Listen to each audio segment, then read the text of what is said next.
Number 1.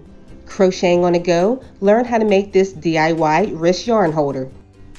Begin by chaining 10 inches. Make sure you leave a long tail on both ends. Next, we're going to take a poster board. This one I found at my local Dollar Tree.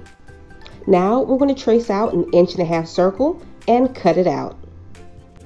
Next, we're going to pierce a hole through your circle using a needle, or myself, I'm using a latch hook beater, and we're just going to thread the yarn through the hole. Add a knot to the bottom and you're all done. Now you can take any one of your yarn cakes and take it on a go. Just insert the loop through the center pull and place it on your wrist. Now you can crochet anywhere without making a tangled mess. Number 2. The Yarn Knit yarn holder retails for about $35. How about we make a $6 version of your own? For the base, I'm just using a roll of tape.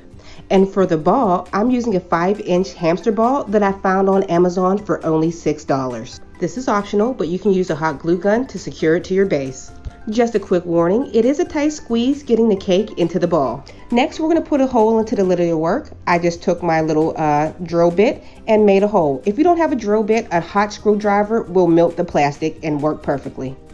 Let your ball roll free and you don't have to worry about it picking up any dust bunnies. Number 3. Are you working in the round with a long chain and worried about your work getting twisted? There's an easy solution for this. You're going to chain 5 stitches. Once you do, remove your crochet hook. The flat side with the V's will be facing you. Go into your first stitch, insert your hook from the bottom to the top. Remember, the flat side is facing you, and put your crochet hook right back on through the loop. And continue to crochet as normal, and your chain will not twist. And once you get to the very end of your round, just slip stitch. You pull through 1, pull through 2, and now your chain is not twisted. Number 4. Are you on your second row and you realize you chained too many? Simple solution. Just take a needle and gently unravel all those beginning chains. Number 5. Did you accidentally miscount and you need more stitches? Instead of unraveling your work and starting all over again, always make sure you start with a very long tail, such as this. What I'm going to do, I'm going to remove my work from the hook and see where it ends, and you see this little loop right here.